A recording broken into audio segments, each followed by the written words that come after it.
हे दोस्तों, Sam Dogon जो कि एक फाइनेंशियल एडवाइजर है, वो बताते हैं कि ईयर 2018 में वो एक वीकेंड पे अपने दोस्त बॉब के साथ एक सॉफ्टबॉल गेम देखने जा रहे थे ना। वहाँ क्या हुआ था कि बॉब ने ना अपनी नई नवेली टेस्ला कार मॉडल 3 लेके आए थे, जो कि तब मास मार्केट में बहुत बिक रही थी ना। बॉब वहाँ आके बहुत ही ज्यादा शो ऑफ कर रहे थे कि कैसे ये गाड़ी ऑटो पायलट पर चलती है।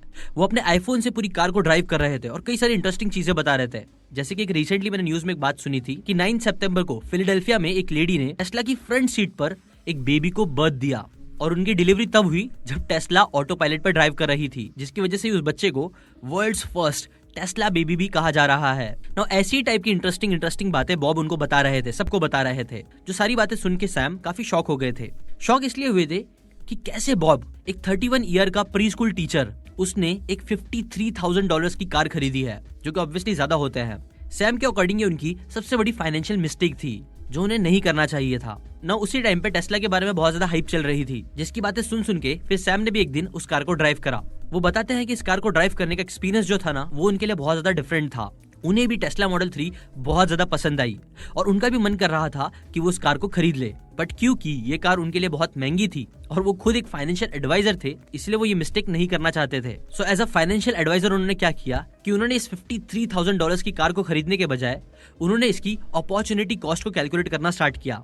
जहां वो ये देख रहे थे अगर उन्होंने अपनी सेविंग से इतने पैसे कहीं इन्वेस्ट करे तो इस कार से बेटर अपॉर्चुनिटी उनके लिए क्या हो सकती है। जिसके बाद उन्होंने क्या किया कि वो टेस्ला के बारे में, टेस्ला कंपनी के बारे में, इलॉन मस्क की कंपनी के बारे में रिसर्च करना शुरू कर दिया। उन्होंने वो इस कंपनी के पोटेंशियल के बारे में जानने लग गए और फाइनली ये सारी चीजें करने के बाद उन्होंने डिसाइड किया कि वो $53,000 की टेस्ला मॉडल 3 खरीदने के बजाय $53,000 के टेस्ला के स्टॉक्स खरीदेंगे। जहां उन्होंने अक्टूबर 2018 में $298 पर शेयर की वैल्यू पे टेस्ला के स्टॉक्स खरीद लिए। और गेस व्हाट, कुछ टाइम बाद ही टेस्ला के स्टॉक्स पहुंच गए थे फिर $367 तक, और ऐसा करने की वजह से उन्हें 11,500 का प्रॉफिट मिल चुका था। बट अभी भी उन्हें उससे सेल नहीं करना था। और 6 महीने बाद क्या हुआ कि जब कंपनी में कुछ प्रॉब्लम चल रही थी, तब इलॉन मस्क के एक ट्वीट की वजह से उसके स्टॉक्स $179 पर आ गए। जहां उनका फिर $11,500 का प्रॉफिट था ना, वो 20,000 के लॉस में कन्वर्ट हो गया। बट स्टिल उन्होंने स्टॉक्स नहीं बेचे, वो टिके रहे। नाउ फास्ट फॉरवर्ड 2 साल बाद, जहां पूरा वर्ल्ड मार्केट क्रैश हो रहा था, वहीं टेस्ला के स्टॉक्स बढ़ते ही जा रहे थे। बट सैम को लग रहा था कि देखो, पिछली बार की तरह ही इस बार भी इसके स्टॉक्स आज नहीं तो कल गिरेंगे ही। इसलिए सैम ने क्या किया, $888 पर शेयर की वैल्यू पे अपने 75% स्टॉक को सेल कर दिया, क्योंकि वो इस मार्केट की वॉलेटिलिटी को हैंडल नहीं करना चाहते थे। इसकी वजह से उन्हें काफी ज्यादा प्रॉफिट मिला। बट हाँ, फैक्ट तो ये था कि उसके कुछ टाइम बाद ही टेस्ला के स्टॉक्स $1,126 तक पहुंच चुके थे, जो सोच के सैम को बहुत रिग्रेट हो रहा था। बट वो बोलते हैं ना, हाइंडसाइट इज ऑलवेज 20/20। चीजें होने के बाद हमें लगता है कि यार ऐसा नहीं करना चाहिए था। बट एनीवेज, सैम ने अच्छा खासा प्रॉफिट बुक कर ही लिया था और तब वो ये सोच रहे थे कि बॉब कितना स्टूपिड है, उसे भी अपनी कार खरीदने के बजाय इतने पैसे के स्टॉक्स खरीद लेना चाहिए था। बट आपको पता है इंटरेस्टिंग बात क्या है? वही इंटरेस्टिंग बात ये थी ना कि बॉब, जिन्हें वो स्टूपिड बोल रहे थे, वो चुपके बहुत सारे अपने पैसे टेस्ला के स्टॉक्स में इन्वेस्ट कर रहे थे बहुत पहले से ही, जिसकी वजह से उन्होंने बहुत सारा प्रॉफिट जनरेट किया था और वो प्रॉफिट के कुछ हिस्से से ही उन्होंने टेस्ला मॉडल 3 खरीदी थी। तो देखो दोस्तों, ये स्टोरी से हमें समझने वाली बात यही है कि वेल्थ को हम जैसा समझते हैं ना, वैसा वो यूजुअली दिखता नहीं है। कई बार जिन लोगों को आप अपने आप से कम समझते हो, आप सोचते हो कि वो फाइनेंशियली पीछे है आपसे, वेल कई बार जरूरी नहीं है कि वो आपसे पीछे ही रहेंगे। कई लोग कई बार फाइनेंशियली बहुत अच्छा कर रहे होते हैं, बट क्योंकि उनकी सारी वेल्थ, उनके पैसे, उनके इन्वेस्टमेंट में घुसी होती है, जिसे हम देख नहीं सकते हैं, इसे हमें वो अमीर नहीं दिख के आते कई बार, और कई बार दिखते भी है तो स्टूपिड दिख के आते हैं, जो कि हमेशा केस नहीं होता है। देखो हाँ, फाइनेंशियली फ्री होने का मतलब ये नहीं है कि आपके पास बहुत सारा पैसा आ जाए जो लोगों को दिख के आए, जिससे आप एकदम लग्जरियस लाइफ जी सको। नहीं, बल्कि फाइनेंशियली फ्री होने का मतलब ये होता है कि आप एक कंफर्टेबल लाइफ जियो, जहां आपको पैसे की कोई चिंता ना करनी पड़े, जहां आपके पैसे आपको सेफ रखे और आपके लिए काम करे ना। ऑथर जोनाथन क्लेमेंट्स अपनी book from here to financial happiness, इस बुक में वो 77 शॉर्ट लेसन आपके साथ शेयर करते हैं, जिन सभी पॉइंट्स को मैं थोड़ा बहुत मर्ज करके आपके साथ बस 4 प्रैक्टिकल स्टेप शेयर करूंगा, जो आपको फाइनेंशियली फ्री होने में बहुत हेल्प करेगा। पहले आते हैं लेसन नंबर 1 में, जो है no saving with death. Author कहते हैं कि अपनी फाइनेंशियल फ्रीडम की जर्नी शुरू करने के लिए सबसे पहले आपको एक चीज करनी होगी, वो है अपने सारे डेट्स को क्लियर करो, कर्जे को क्लियर करो। और ये फाइनेंस का सबसे बेसिक रूल है कि अगर आपके पास किसी तरह का डेथ है, स्पेशली बैड डेथ, तो कभी भी आप अपनी सेविंग की जर्नी स्टार्ट नहीं कर सकते हो। देखो, ऑथर बताते हैं ना कि कुछ लोग अपने सारे डेट्स के साथ साथ लॉन्ग टर्म इन्वेस्टमेंट करना स्टार्ट कर देते हैं, जहां वो अपने डेट्स को भी पे करते रहते हैं और साथ ही साथ थोड़ा बहुत इन्वेस्टमेंट भी कर रहे होते हैं। इससे होता यह है कि उनका जो फाइनेंशियली फ्री होने का प्रोसेस होता है ना, वो बहुत ही ज्यादा स्लो हो जाता है। इसलिए सबसे बेटर ऑथर यही बोलते हैं कि आप सबसे पहले अपने सारे छोटे मोटे डेट्स को क्लियर कर दो, जैसे कि मोबाइल फोन, लैपटॉप का EMI, कार का लोन और ऐसी चीजें जो आप खत्म कर सकते हो जल्दी। हाँ, कई बार जो बड़े बड़े अमाउंट्स होते हैं जैसे कि होम लोन, वो सब क्लियर करना आपके लिए इजी नहीं होगा, वो एक्सेप्शंस है, उसे आप साइड में कर सकते हो। बट आपके जो छोटे मोटे डेट्स है ना, वो आप पहले क्लियर कर दो। और प्लस इंपॉर्टेंट चीज होता है, ये भी बोलते हैं आपको अपने क्रेडिट कार्ड्स को बहुत वाइजली यूज करना चाहिए, because US department of labour ने एज 28 से 40 तक के 7,900 सिटीजन पे एक रिसर्च करी थी, जिससे ये पता चला कि जो लोग हाई क्रेडिट कार्ड डेब्ट्स में थे, उनका स्ट्रेस ओवर टाइम उनकी फिजिकल हेल्थ पे बहुत ज्यादा इफेक्ट कर रहा था, जिससे उन्हें अपनी डेली लाइफ में काफी प्रॉब्लम्स हो रही थी। उनके जॉइंट्स में पेन हो रहा था, स्टिफनेस हो रही थी और कई सारी प्रॉब्लम्स वो फेस कर रहे थे। इसलिए सिर्फ आपकी मेंटल पीस के लिए नहीं, बल्कि आपकी फिजिकल हेल्थ के लिए भी आपको ध्यान रखना चाहिए कि आप अपने क्रेडिट कार्ड को कैसे यूज कर रहे हो। कई बार क्या होता है कि लोगों को पता भी नहीं चलता है, क्रेडिट कार्ड यूज करने की वजह से उन पर इंटरेस्ट लगना स्टार्ट हो जाता है, जो अमाउंट बढ़ता ही जाता है। और इससे रिलेटेड एक सोल्यूशन भी है जो 4th पॉइंट में आपको पता चलेगा। लेकिन सबसे पहले तो यही याद रखो कि जितना हो सकता है उतना अपने सारे डेब्ट्स को पहले क्लियर करो, उसके बाद अपनी सेविंग की जर्नी को अच्छे से स्टार्ट करो। Lesson number 2, financial safety net. आपके साथ ऐसा कभी ना कभी होता होगा जो आपके घर में कोई चीज़ खराब हो जाती होगी, आपका फ़ोन टूट गया या आपका टीवी ऑन नहीं हो रहा है या आपके कार या बाइक का इंजन में कोई प्रॉब्लम आ रही है। जैसे कि मुझे याद है, मेरा दोस्त बता रहा था कि एक बार उसके कंप्यूटर का ग्राफिक कार्ड खराब हो गया था, जिसका प्राइस बहुत ज़्यादा था। अब उस टाइम पे उसके पास खरीदने के पैसे नहीं थे, इसलिए जैसे तैसे उसने जुगाड़ करके बिना ग्राफिक कार्ड के काम करना स्टार्ट किया। अब उस टाइम पे उसके पास क्रेडिट कार्ड नहीं था और वो किसी से पैसे उधार भी नहीं लेना चाहता था, इसलिए उसने सोचा कि वो नेक्स्ट मंथ अपनी इनकम जैसे आएगी ना, वो अपनी इनकम का यूज़ करके वो ग्राफिक कार्ड खरीद लेगा ना। देखो, ज़्यादातर लोग है ना ऐसे ही होते हैं, अगर कोई भी प्रॉब्लम आती है तो वो लोग क्या करते हैं, उसके सोल्यूशन के लिए अपना क्रेडिट कार्ड का यूज़ करते हैं या अपनी नेक्स्ट सैलरी पर डिपेंड हो जाते हैं। जहाँ कुछ भी हो जाए तो वो नेक्स्ट मंथ सही कर लेंगे, ये बोलते हैं। EMI बनवा लेते हैं कई बार। बट ऑथर कहते हैं कि कोई भी ये नहीं सोचता कि क्या होगा अगर गलती से उनकी सोर्स ऑफ इनकम खत्म हो जाए या रुक जाए। देखो, क्योंकि ज़्यादातर लोग सैलरीड बेसिस होते हैं और उनकी जॉब ही उनका मेन सोर्स ऑफ इनकम होता है। कुछ ही लोग ऐसे होते हैं जिनकी पैसिव इनकम होती है, जिनकी main source of income dead भी हो जाए किसी रीजन से, जॉब चली जाए या कुछ भी हो जाए, तो भी उनके पास एक दूसरी सोर्स ऑफ इनकम होती है जिसके ऊपर वो डिपेंड हो सकते हैं ना। जैसे कि कोविड टाइम पे भी देखा गया है, जहां बहुत सारे लोगों की जॉब चली गई और लोग पूरी तरीके से बर्बाद हो गए। सो वेल, इसका सोल्यूशन क्या है? वेल, सोल्यूशन ऑथर कहते हैं कि if you want to feel better about your finances today, then you should spend more time thinking about what you are gonna pay for tomorrow. मतलब basically author हमें ये बोल रहे हैं कि यहाँ हमें एक इमरजेंसी फंड क्रिएट करके रखना चाहिए, जहां आप उन पैसों को जमा करके रखो जिससे आप अपनी main source of income lost होने पर भी यूज कर सको। यहाँ इन पैसों को आप किसी भी रैंडम चीज के लिए खर्च नहीं कर सकते हो, जैसे कि कहीं घूमने जाने के लिए या नई कार खरीदने के लिए या कुछ खरीदने के लिए नहीं। यहाँ पे आपको एक इमरजेंसी फंड क्रिएट करके रखना चाहिए जो आपकी मेन इनकम सोर्स का बैकअप होना चाहिए। इसकी वजह से क्या हो, अगर खुदा ना खास्ता कुछ होता है और आपकी जॉब चली भी जाती है, तो भी आपको एक न्यू जॉब जब तक नहीं मिलती है तब तक आप अच्छे से सर्वाइव कर पाओगे, सेफ रह पाओगे। और ये चीज कैसे करनी है? वेल, इसे करने के लिए ऑथर बोलते हैं कि आपको अपने मंथली एक्सपेंसेस को कैलकुलेट करना होगा। मान लो आपकी मंथली एक्सपेंसेस है 20,000 रुपए, तो आपको एटलीस्ट 1,20,000 रुपए तो सेव करके साइड में रखने ही चाहिए, जो होगा आपका इमरजेंसी फंड। जिससे क्या होगा कि अगर कुछ हो जाता है, कोविड आ गया, कोविड में वापस लॉकडाउन लग गया, जॉब चली गई, कुछ भी प्रॉब्लम हो गई ना, तो भी आप एटलीस्ट आपके पास 6 मंथ्स का बफर टाइम रहेगा जहां आप बहुत कुछ कर सकते हो। वापस से नई जॉब ढूंढ सकते हो, एक new source of revenue create कर सकते हो, जो आपकी सर्वाइवल के लिए और आपकी इज्जत के लिए बहुत काम की चीज होगी। Lesson number 3, invest conservatively and buy stocks with caution to increase your wealth. Jay Walker, जिन्होंने 2000 की शुरुआत में एक डिस्काउंट ऑफर वाली वेबसाइट प्राइस लाइन को लॉन्च करा था, जिससे उनकी नेटवर्थ एक साल में ही 1.8 बिलियन पहुंच गई थी। और वहीं दूसरी तरफ वर्ल्ड के जो ग्रेटेस्ट इन्वेस्टर माने जाते हैं वॉरेन बफे, उन्हें अपने पहले $1 बिलियन अर्न करने में 55 साल लग गए थे। देखा कितना ज्यादा डिफरेंस था।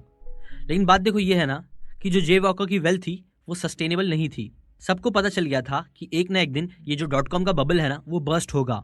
और जब वो बबल बर्स्ट हुआ तो बाय एंड ऑफ अक्टूबर 2000 कुछ ही महीनों में जे वॉकर के बिलियंस ऑफ डॉलर्स में से बचे सिर्फ 333 मिलियन। और वहीं जो वॉरेन बफेट थे ना, वो दुनिया के टॉप 1% रिचेस्ट क्लब में शामिल हो गए थे और आज भी हैं, और आने वाले कई सालों तक वो टॉप 1% की लिस्ट में रहेंगे ही। ये सब चीज का रीजन क्या है?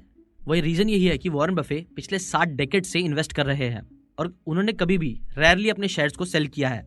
इसलिए ऑथर भी कहते हैं कि अगर किसी को फाइनेंशियली फ्री होना है तो अपने पैसे इन्वेस्ट करने के लिए स्टॉक मार्केट आपके लिए बहुत अच्छी प्लेस हो सकती है, जहां सिर्फ आपको अच्छे रिटर्न्स ही नहीं मिलेंगे बल्कि कंपनी आपको कई बार डिविडेंड्स भी पे करती है, मतलब अपने प्रॉफिट्स का कुछ परसेंट शेयर होल्डर्स के साथ वो शेयर करती है।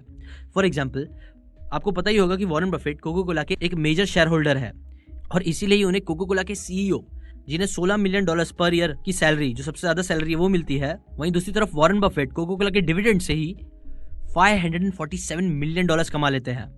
सो आप समझ ही गए होंगे कि फाइनेंशियली फ्री होने के लिए आपको कहाँ पैसे इन्वेस्ट करने हैं।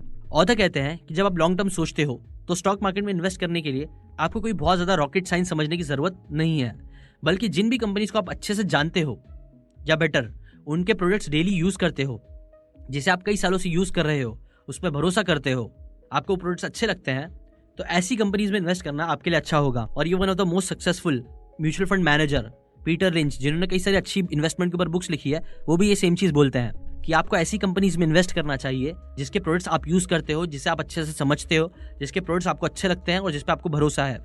जैसे कि कई लोग आईफोन यूज करते हैं, मैगी खाते हैं, कोको कोला पीते हैं, टेस्ला की कार्स यूज करते हैं, तो आपके लिए इन सभी कंपनीज में इन्वेस्ट करना कई बार अच्छा हो सकता है, जैसे कि स्टार्टिंग की स्टोरी में भी साबित हुआ।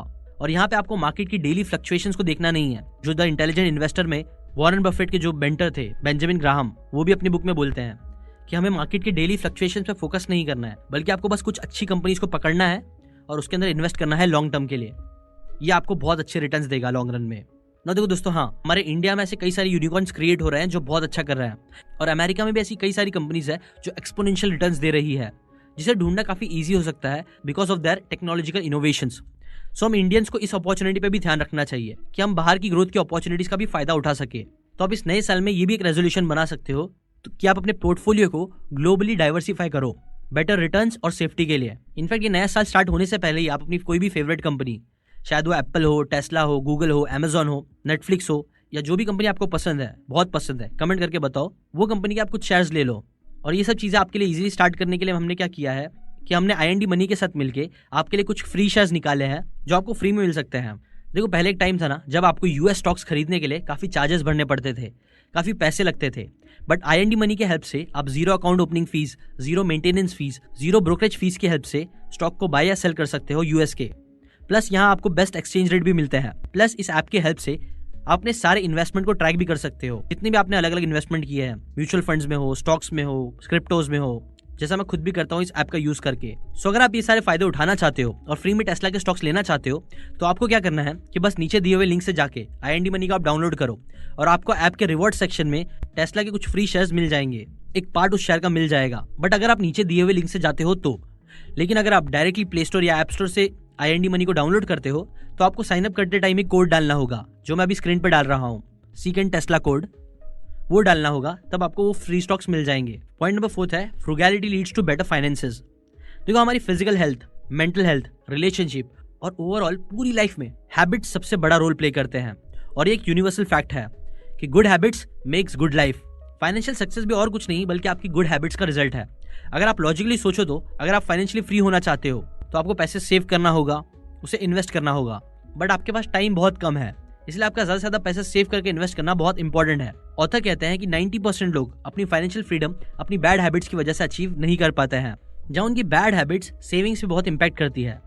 बिकॉज लोग है ना एक्सपोनेंशियली कभी नहीं सोचते हैं, वो लोग हमेशा लीनियरली सोचते हैं। एग्जाम्पल, हम लोग क्या सोचते हैं कि यार आज तो बस एक पिज्ज़ा खा रहा हूँ, उससे इतना फ़र्क क्या पड़ेगा, आज तो मैं बस एक बर्गर खा रहा हूँ, उससे क्या फ़र्क पड़ेगा। ऐसी छोटी छोटी चीज़ करके वो लोग हैबिट बना लेते हैं और हर दिन वो लोग बाहर की चीज़ें खाने लग जाते हैं। हर दिन जोमेटो से कुछ ना कुछ ऑर्डर होने लग जाता है, हर हफ्तों में एटलीस्ट कुछ बार तो होने लग जाता है, और वो एक आदत बन जाती है, जिसकी वजह से एक पर्टिकुलर अमाउंट हमेशा बार बार जोमेटो वालों को जाता रहता है, अलग अलग जंक फूड कंपनीज को जाता रहता है, और ये सब चीज़ें पैसे तो जा ही रही है, प्लस ये सारी चीज़ें आपकी हेल्थ पे भी इंपैक्ट करने लग जाती है। मैंने एक वीडियो देखा था जिसके अंदर क्या होता है कि 2 आदमी होते हैं, दोनों अपनी लाइफ में ना छोटी छोटी चॉइसेस हर दिन अलग अलग लेना स्टार्ट करते हैं। एक बंदा रोज सुबह जल्दी उठना स्टार्ट कर देता है तो दूसरा बंदा लेट उठता है। एक बंदा हर दिन जंक फूड खाना स्टार्ट करता है तो दूसरा बंदा हर दिन हेल्दी खाना स्टार्ट करता है। ऐसी छोटे छोटे जो चॉइसेस होते हैं ना, जो हर दिन हमारे सामने आते हैं, हमारी हैबिट्स। एक बंदा छोटे छोटे अपने थोड़े थोड़े पैसे क्या करता है, वो फालतू चीज़ों में खर्च करने लग जाता है, बेमतलब की चीजें खरीदता है, बेमतलब की चीजें खाता है।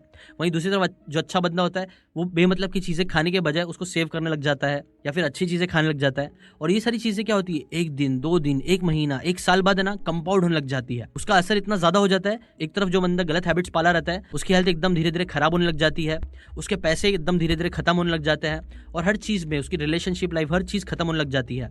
वहीं दूसरी तरफ जिसने छोटे छोटे हैबिट्स बनाए होते हैं वो छोटे छोटे हैबिट्स उसको धीरे धीरे उसकी लाइफ में बहुत इंप्रूवमेंट लाने लग जाते हैं। उसकी सेविंग, उसके इन्वेस्टमेंट्स उसको पैसे देने लग जाते हैं, उसकी हेल्थ उसको अच्छी लाइफ जीने में हेल्प करती है। और लॉन्ग टर्म में एक बंदे की फ्रुगैलिटी उसकी लाइफ को कंप्लीटली चेंज कर देती है, जबकि दूसरी तरफ एक बंदे का लापरवाही, उसका स्मोक करना, उसकी फालतू चीजें खाना उसकी जिंदगी को बर्बाद करने लग जाता है। इसलिए आपको भी ये चीज समझनी चाहिए कि हाँ, आपकी छोटी छोटी चीजें, जो छोटे छोटे डिसीजन आप रोज ले रहे हो, शायद आपको उसका असर आज ना दिखे, कल ना दिखे, 1 महीने बाद भी ना दिखे, बट कुछ साल में आपको पक्का डिफरेंस दिखेगा ही और वो चीज आपको बहुत तकलीफ देगी लॉन्ग रन में। इसलिए आप क्या करो, थोड़ा बहुत अपनी लाइफ को फ्रूगली जीना स्टार्ट करो। फालतू चीजों पे खर्च करने के बजाय थोड़े बहुत पैसे साइड में निकालना चालू करो, सेव करना स्टार्ट करो, उसे इन्वेस्ट करना स्टार्ट करो। हाँ, कुछ टाइम में शायद ये आपको बहुत ज्यादा अमीर बनने में हेल्प नहीं करेगा, लेकिन पक्का लॉन्ग रन में आपके इससे काफी पैसे भी बचेंगे और आपसे काफी अमीर भी बन सकते हो।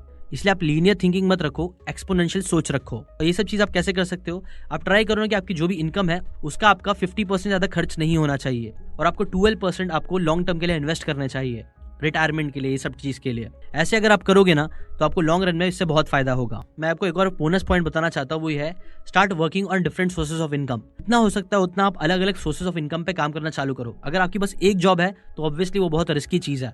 आपको क्या करना पड़ेगा कि आपको साइड बाय साइड ऐसे सोर्सेज ऑफ इनकम क्रिएट करने चाहिए जो आपको थोड़ा बहुत ही सही लेकिन कुछ इनकम लाके दे। ये चीज भी आपको लॉन्ग रन में बहुत ज्यादा पैसे कमाने में हेल्प करेगी और फाइनेंशियली फ्री होने में हेल्प करेगी। अगर आप चाहते हो कि मैं इस टॉपिक पे एक अच्छा सेपरेट वीडियो बनाऊं कि कैसे आप अपनी साइड इनकम बना सकते हो तो कमेंट करके मुझे जरूर बताना।